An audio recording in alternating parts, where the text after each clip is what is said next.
Patna high court ने 75% आरक्षण के फैसले पर अंतरिम रोक लगाने से इनकार कर दिया। कोर्ट ने पूरे मामले पर नीतीश सरकार से जवाब तलब किया है। याचिकाकर्ता ने इसे समानता के अधिकार का उल्लंघन बताया है।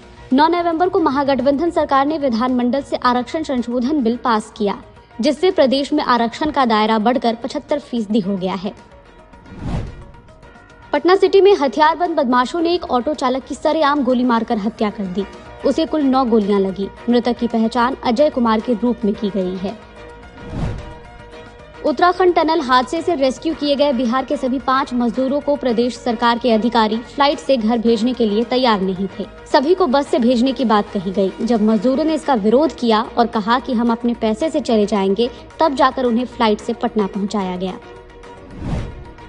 केंद्रीय मंत्री गिरिराज सिंह ने अवैध मस्जिदों और मदरसों को देश की आंतरिक सुरक्षा के लिए खतरा बताया। उन्होंने मुख्यमंत्री नीतीश कुमार से इन पर रोक लगाने की मांग की है। गिरिराज के आरोपों को जेडीयू प्रवक्ता नीरज कुमार ने ये कहते हुए खारिज कर दिया है कि अवैध मदरसा क्या होता है। वैशाली में एक बीपीएससी चयनित टीचर का पकड़वा विवाह हो गया। 12 दिन पहले ही उसने नौकरी ज्वाइन किया था। स्कूल से पिस्टल की नोक पर अगवा किया गया। इस दौरान जब उसने विरोध किया तो पीटा भी गया। छपरा नगर निगम की पहली मेयर रही प्रिया देवी की डेंगू से मौत हो गई। पिछले 4 दिनों से पटना के एक निजी हॉस्पिटल में उनका इलाज चल रहा था। शुक्रवार सुबह उन्होंने आखिरी सांस ली। निगम ऑफिस में आखिरी दर्शन के लिए शव रखा गया। पूर्णिया में एक दुल्हन के डांस पर हर्ष फायरिंग का वीडियो सामने आया है। पिस्टल से फायरिंग करते हुए युवक हथियार का प्रदर्शन करते दिख रहा है। वीडियो वायरल होने के बाद पुलिस ने आरोपी की तलाश शुरू कर दी है। मंत्री रत्नेश सदा के वायरल ऑडियो पर अशोक चौधरी ने सफाई दी है। उन्होंने सदा को पार्टी का सच्चा सिपाही बताया है। साथ ही कहा उन्हें फंसाने की साजिश रची जा रही है। जिस कथित ऑडियो को लेकर ये विवाद शुरू हुआ, उसमें मंत्री सदा अपने समर्थकों से अशोक चौधरी का पुतला फूंकने के लिए कह रहे हैं। जमुई में अवैध संबंध का विरोध करने पर एक विवाहिता की पति समेत ससुराल वालों ने पिटाई कर दी। बचाने पहुंचे बेटे के साथ भी मारपीट की गई। दोनों गंभीर रूप से जख्मी हो गए। मौसम विभाग ने 5 दिसंबर से बिहार में ठंड बढ़ने का अनुमान जताया है। पटना, जहानाबाद, समस्तीपुर, शेखपुरा में शुक्रवार सुबह बूंदाबांदी हुई। कई जिलों में बादल छाए रहे। कोहरा बढ़ने से 24 ट्रेनों को आंशिक रूप से रद्द कर दिया गया है। पटना एयरपोर्ट पर 10 फ्लाइट्स भी लेट हो गयी। बंगाल की खाड़ी में बने चक्रवातीय परिसंचरण के प्रभाव से प्रदेश के अधिकतर हिस्सों में हल्की बारिश हुई है। मौसम विभाग से प्राप्त जानकारी के अनुसार गया के शेरघाटी में सबसे अधिक 19.2 मिलीमीटर बारिश दर्ज की गई। मौसम विज्ञान केंद्र पटना के वैज्ञानिक राकेश कुमार ने बताया कि अगले 24 घंटों के दौरान राज्य के अधिकतर हिस्सों में हल्की बारिश हो सकती है। अगले 24 घंटों के दौरान उत्तर, दक्षिण पश्चिम एवं दक्षिण मध्य भाग के 1 या 2 स्थानों में हल्के से मध्यम स्तर की वर्षा का पूर्वानुमान है। सुबह के समय हल्के से मध्यम स्तर का कुहासा राज्य के दक्षिण पश्चिम, दक्षिण मध्य भाग के 1 या 2 स्थानों में, जबकि राज्य के शेष भागों में हल्के स्तर का कुहासा अथवा धुंध छाए रहने की संभावना है। अगले 24 घंटों के दौरान राज्य के न्यूनतम तापमान में कोई विशेष परिवर्तन की संभावना नहीं है। आज विश्व एड्स दिवस है। यह दिवस विश्व भर में लोगों को HIV वायरस के प्रति जागरूक करने और एकजुट होकर इससे निपटने के लिए मनाया जाता है। यह दिन HIV से ग्रसित लोगों को समर्पित है। एड्स दिवस के अवसर पर राजधानी पटना समेत प्रदेश भर में कई जागरूकता कार्यक्रमों का आयोजन किया गया। दरभंगा में आयोजित 4 दिवसीय एथलेटिक्स प्रतियोगिता में एकलव्य भागलपुर की टीम ओवरऑल विजेता बनी है।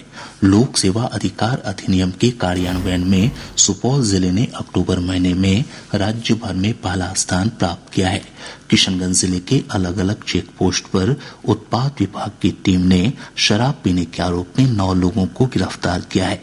बेगूसराय जिले के मुफस्सिल थाना क्षेत्र अंतर्गत हनुमानगढ़ी ढाला के पास पुलिस ने एक कार से 7 अपराधियों को हथियारों के साथ गिरफ्तार किया है। इनके पास से 3.5 किलो गांजा भी बरामद किया गया। एक भारत श्रेष्ठ भारत अभियान के तहत आज पटना के राजभवन में नागालैंड और असम का स्थापना दिवस मनाया गया। कार्यक्रम को संबोधित करते हुए राज्यपाल राजेंद्र विश्वनाथ आर्लेकर ने कहा कि लोगों का एक दूसरे के प्रति प्रेम और अपनेपन की भावना के चलते देश एकता के सूत्र में बंधा है। उन्होंने कहा कि पूरा भारत एक है, इसलिए यह श्रेष्ठ है। बिहार लोक सेवा आयोग द्वारा ली गई पहले चरण की शिक्षक नियुक्ति परीक्षा में 4,700 पदों पर पूरक परिणाम जारी किए जाएंगे। शिक्षा विभाग ने इन पदों का ब्यौरा बीपीएससी को दे दिया है।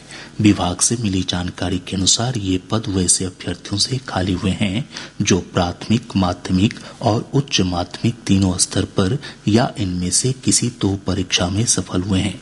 जो भी अभ्यर्थी दो या तीनों स्तर की परीक्षा में सफल हुए हैं उन्होंने नियमानुसार किसी एक ही जगह पर योगदान किया है।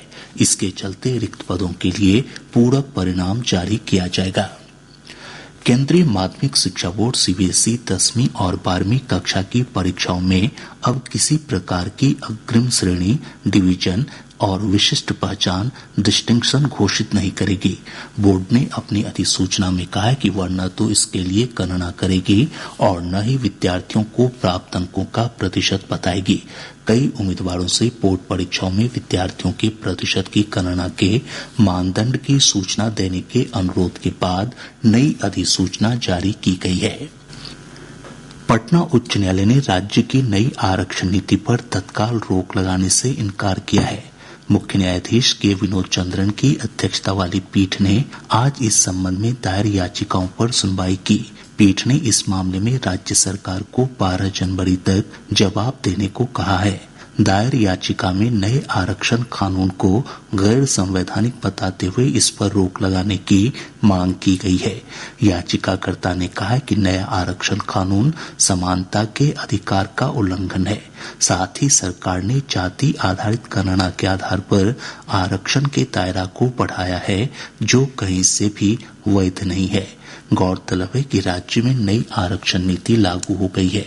इसके तहत अब अनुसूचित जाति, अनुसूचित जनजाति, अत्यंत पिछड़ा वर्ग और पिछड़ा वर्ग के लिए 65% आरक्षण की व्यवस्था की गई है। सीमा सुरक्षा बल बीएसएफ आज अपना 59वां स्थापना दिवस मना रहा है। इस अवसर पर केंद्रीय गृह मंत्री अमित शाह ने झारखंड के हजारीबाग में बीएसएफ मेरू प्रशिक्षण केंद्र में परेड की सलामी ली।